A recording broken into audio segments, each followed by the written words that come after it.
Hello दोस्तों, आज इस वीडियो में सॉल्व करेंगे क्लास 10th के साइंस का सेट 2 2025 सेट नंबर है 824 सी के खंड अ में लिखा हुआ बहुविकल्पीय प्रश्न। इसमें टोटल 20 क्वेश्चन है। सबसे पहला क्वेश्चन है कि श्वेत प्रकाश की किरण कांच से के बने त्रिभुजाकार प्रिज्म से गुजरती है तो सबसे अधिक विक्षेपण का रंग होता है। तो सबसे अधिक जो विक्षेपण होता है जब प्रिज्म से कोई भी प्रकाश की किरण गुजरती है तो सबसे ज़्यादा मुड़ती है।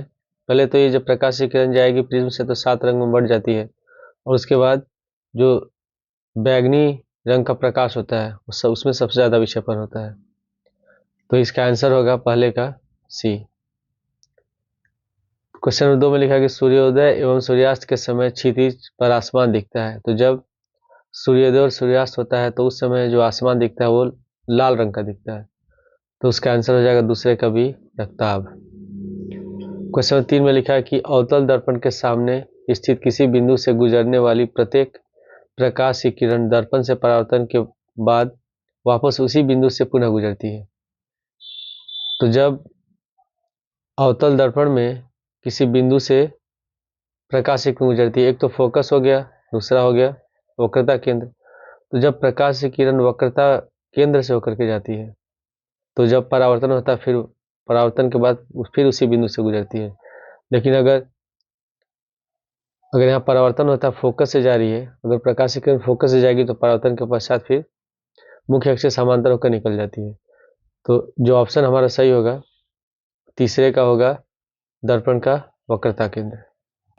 क्वेश्चन 4 में लिखा है किसी वस्तु का सीधा आभासी व वस्तु से छोटा प्रतिबिंब देखने के लिए कौन सा लेंस का प्रयोग करना चाहिए। तो किसी वस्तु का सीधा आभासी और वस्तु से छोटा प्रतिबिंब देखने के लिए हम लोग को अवतल लेंस का प्रयोग करना चाहिए। पांचवा है कि एक विद्युत परिपथ में बहने वाली विद्युत धारा की इकाई क्या होती है। तो जो विद्युत धारा होता है उसको हम लोग एम्पियर में मापते हैं। तो पांचवे का आंसर होगा बी। क्वेश्चन नंबर 6 में लिखा है कि समान प्रतिरोध वाले 3 प्रतिरोधों को श्रेणी क्रम में जोड़ने से उसका प्रत्येक प्रतिरोध के प्रतिरोध का कितना गुना होगा। तो 3 गुना होगा।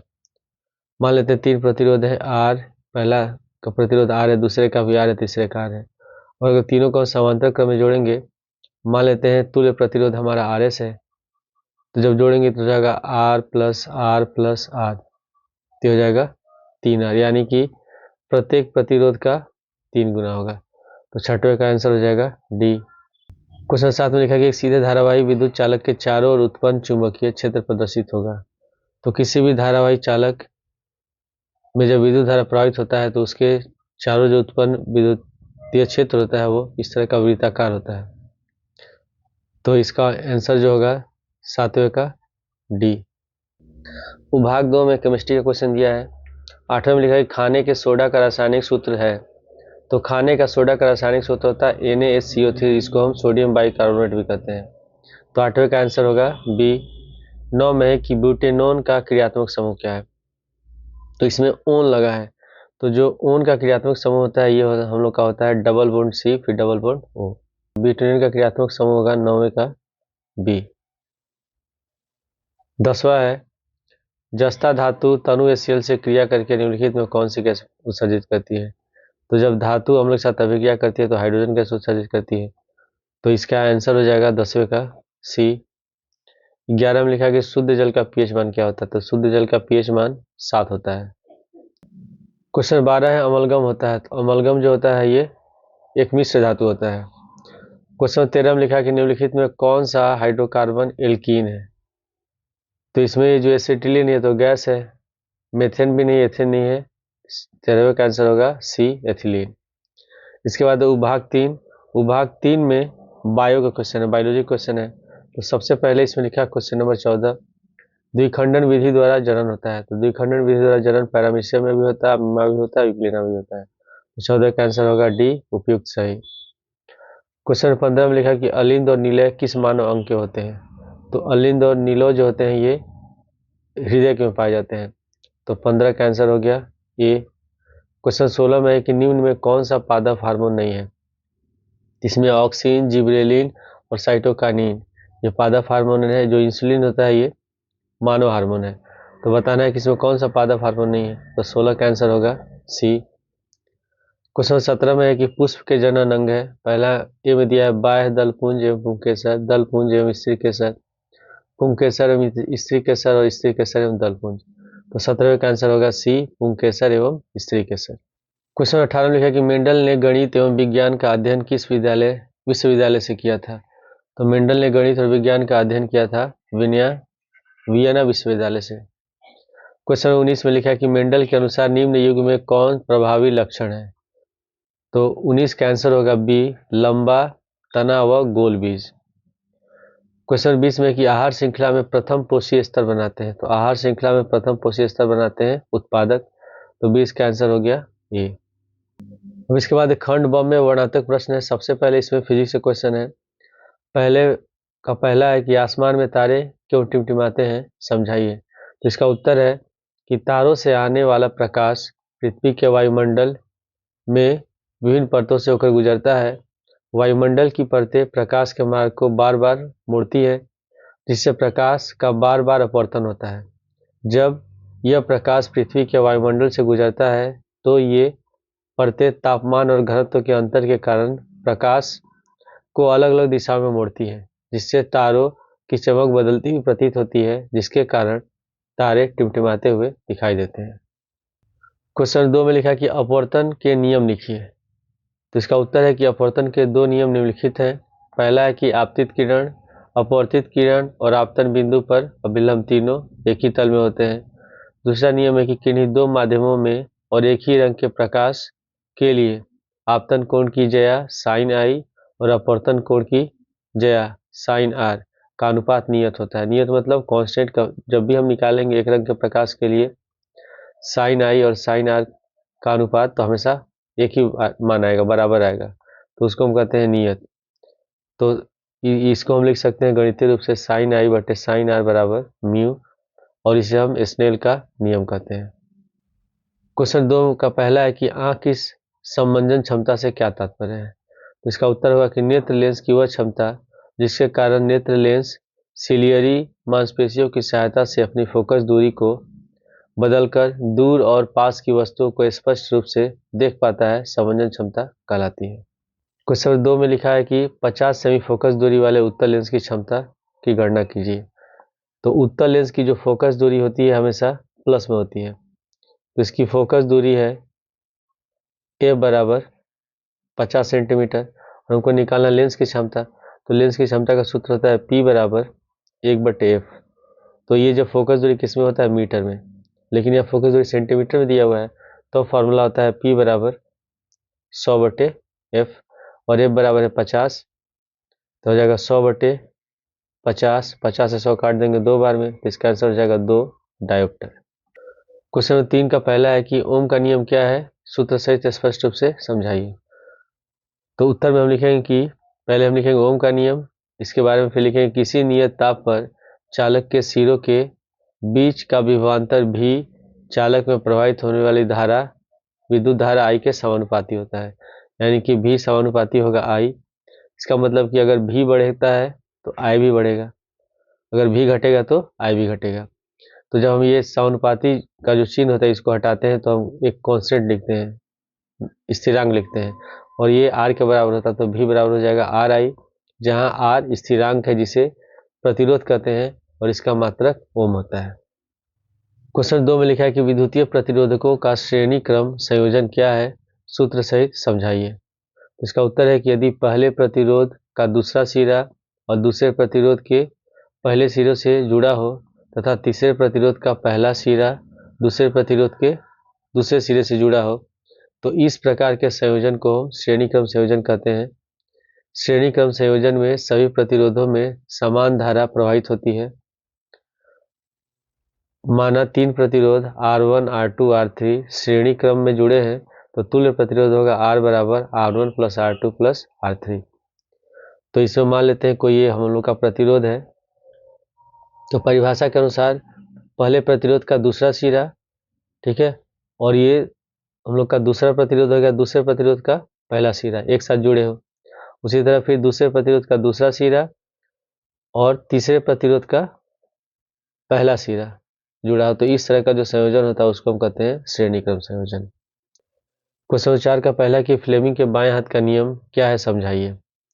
उत्तर है कि फ्लेमिंग के बाएं हाथ के नियम के अनुसार यदि हम अपने बाएं हाथ के अंगूठे, तर्जनी और मध्यमा उंगली को एक दूसरे के लंबवत फैलाएं, तो यदि तर्जनी उंगली चुंबकीय क्षेत्र की दिशा को और मध्यमा उंगली विद्युत धारा की दिशा को दर्शाता हो, तो अंगूठा चालक पर लगने वाले बल की दिशा को दर्शाएगा। चौथा का दूसरा है कि दक्षिण हस्त अंगुष्ठ नियम क्या है, समझाइए। तो उत्तर है कि दक्षिण हस्त अंगुष्ठ नियम के अनुसार यदि हम किसी धारावाही चालक को अपने दाहिने हाथ में इस प्रकार पकड़े कि अंगूठा चालक में प्रवाहित विद्युत धारा की दिशा को दर्शाता हो, तो मुड़ी हुई उंगलियां चुंबकीय क्षेत्र की दिशा को दर्शाएगी। क्वेश्चन नंबर 3 में लिखा है कि 2 ओम प्रतिरोधकता के प्रतिरोध से प्रति सेकंड 100 जूल ऊष्मा उत्पन्न हो रही है, तो प्रतिरोध में प्रवाहित धारा की गणना कीजिए। इसमें जो प्रतिरोध दिया है R बराबर है 2 और इसमें जो ऊष्मा उत्पन्न हो रही है ऊष्मा H बराबर दिया हुआ है 100 जूल। तो फॉर्मूला होता है H बराबर I स्क्वायर RT, ऊष्मा का फॉर्मूला होता है। तो इसमें H की जगह हम लिखेंगे 100, धारा I है, हम लोग को निकालना है इसमें, तो I स्क्वायर लिख लेंगे, R है 2, यहाँ 2 लिखेंगे, और समय इसमें लिखा प्रति सेकेंड, यानी कि समय होगा 1 सेकेंड, तो 1 लिख लेंगे हम लोग। 2 में 1 से गुणा करेंगे 2 ही होगा, 2 को लाते हैं हम लोग बाएं साइड, तो हो जाएगा 100/2 बराबर I स्क्वायर, 2 से 100 कट गया 50 बार में, तो 50 बराबर हो गया I स्क्वायर, स्क्वायर हटाएंगे तो इधर हो जाएगा अंडर रूट, तो अंडर रूट 50 बराबर I, और I जब हम 50 का निकालेंगे वर्गमूल तो हो जाएगा हम लोग का 5√2, और हम निकाल रहे हैं धारा, तो धारा का मात्रक होता है एम्पियर, तो इसका आंसर हो जाएगा 5√2 एम्पियर। क्वेश्चन 4 का अथवा दिया है कि पहला है चुंबकीय क्षेत्र में स्थित धारावाही चालक पर बल किन किन कारकों पर निर्भर करता है। तो इसका उत्तर है कि चुंबकीय क्षेत्र में स्थित धारावाही चालक पर बल निम्नलिखित कारकों पर निर्भर करता है। सबसे पहले चुंबकीय क्षेत्र की तीव्रता। चुंबकीय क्षेत्र की तीव्रता जितना अधिक होगा चालक पर लगने वाला बल उतना ही अधिक होगा। उसके बाद है धारा की तीव्रता। चालक में प्रवाहित धारा का मान जितना अधिक होगा चालक पर लगने वाला बल उतना ही अधिक होगा। इसके बाद है चालक की लंबाई। चालक की लंबाई जितनी अधिक होगी चालक पर लगने वाला बल का परिणाम भी उतना ही अधिक होगा। उसके बाद अगला है कि चालक की धारा की दिशा और चुंबकीय क्षेत्र की दिशा के बीच के कोण पर चालक पर लगने वाला बल निर्भर करता है। यानी कि फॉर्मूला होता है F बराबर I/L/B sin थीटा। ये हो गया धारा, L है चालक तार की लंबाई, B है चुंबकीय क्षेत्र की तीव्रता, और जो थीटा है ये है चालक में धारा की दिशा और चुंबकीय क्षेत्र की दिशा के बीच का कोण। इसके बाद उपभाग 2 केमिस्ट्री का क्वेश्चन 5 में लिखा है कि निम्नलिखित अभिक्रियाओं के लिए संतुलित रासायनिक समीकरण लिखिए। पहला है calcium hydroxide plus carbon dioxide equal to calcium carbonate plus जल। तो कैल्शियम हाइड्रोक्साइड को हम लिखते हैं CaOH का होल 2, कार्बन डाइऑक्साइड को CO2, दोनों अभिक्रिया करेंगे तो बनेगा calcium carbonate CaCO3 plus H2, और यह अभिक्रिया संतुलित है। दूसरा है जिंक प्लस सिल्वर नाइट्रेट बराबर है zinc nitrate plus silver.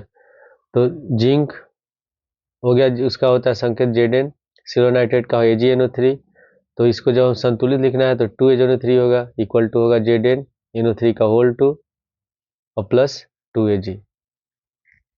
Question 3 में है कि नाइट्रोजन प्लस हाइड्रोजन बराबर है अमोनिया। तो नाइट्रोजन का N2 होता है, हाइड्रोजन का H2 होगा, तो इसको संतुलित करना है तो 3 से गुणा करेंगे, और अमोनिया का होता है NH3, तो संतुलित अभिक्रिया हो जाएगी N2 प्लस 3H2 बराबर 2NH3। चौथा है barium chloride plus sodium sulphate बराबर barium sulphate plus sodium chloride. तो बेरियम क्लोराइड का रासायनिक सूत्र है BaCl2, सोडियम सल्फेट का होगा Na2SO4, दोनों अभिक्रिया करेंगे तो बनेगा बेरियम सल्फेट BaSO4, और ये बनेगा सोडियम क्लोराइड NaCl। क्वेश्चन 6 का पहला है कि रासायनिक समीकरण द्वारा कारण सहित समझाइए। लिखा है कि कॉपर की छड़ को सिल्वर नाइट्रेट के विलयन में डालने पर विलयन का रंग नीला हो जाता है, क्यों? तो इसका उत्तर है कि कॉपर की छड़ को सिल्वर नाइट्रेट के विलयन में डालने पर विलयन का रंग नीला हो जाता है, क्योंकि कॉपर सिल्वर से अधिक क्रियाशील होता है। कॉपर सिल्वर को विस्थापित कर देता है और कॉपर नाइट्रेट बनाता है। कॉपर आयन विलयन का रंग नीला कर देता है। तो इसका रासायनिक समीकरण होगा Cu प्लस 2AgNO3 बराबर हो जाएगा CuNO3 का होल 2 और प्लस 2Ag। छठवें का दूसरा कि निम्नलिखित का IUPAC नाम लिखिए। पहला दिया हुआ है इसमें CH3C फिर डबल बॉन्ड OH, तो इसका IUPAC नेम होगा एथेनोइक अम्ल। दूसरा SCHO, इसका IUPAC नेम होगा मेथनॉल। अब इसमें एथेनोइक अम्ल, इसमें जो इसका क्रियात्मक समूह ये है COOH, इसमें क्रियात्मक समूह लगा, इसमें है एल्डिहाइड CHO है, तो इसमें अल लगता है अगर ये जुड़ा हो, और इसमें COOH है तो इसमें होता है ओइक, तो ये एथेन है तो इसमें COOH लगेगा तो एथेनोइक हो जाएगा। और इसमें एक कार्बन है तो इसमें एल्डिहाइड का लगा हुआ है तो इसमें अल हम लोग लगाते हैं तो हो जाएगा हम लोग का मेथेनॉल।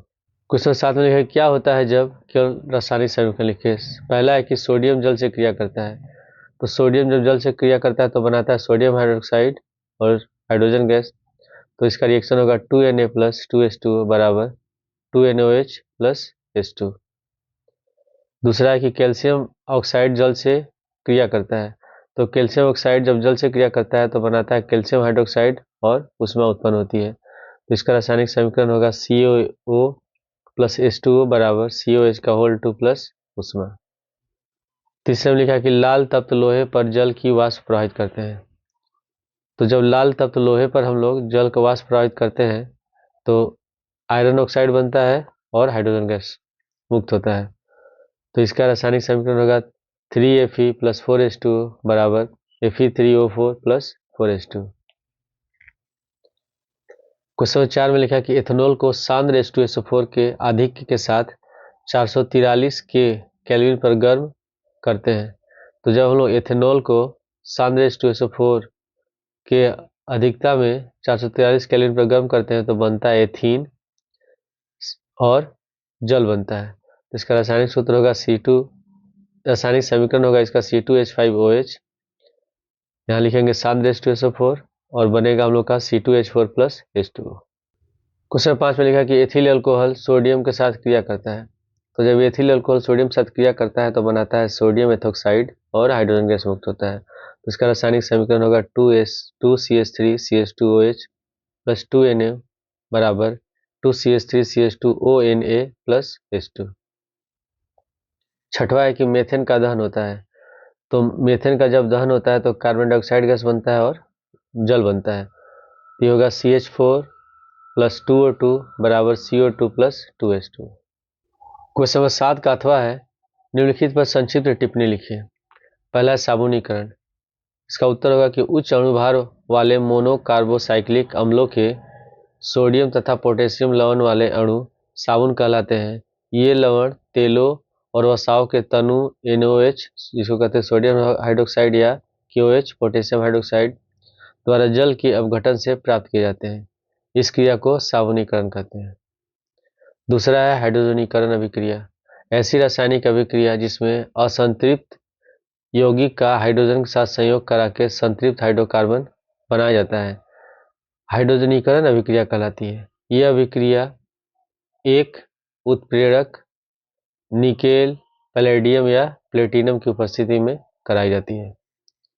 तीसरा है विकृत गंधिता, इसका उत्तर होगा कि तेल या वसा वाले खाद्य पदार्थ ऑक्सीकृत होकर अपना स्वाद और गंध बदल देते हैं तथा वे खाने योग्य नहीं रह जाते हैं, विकृत गंधिता कहलाती है।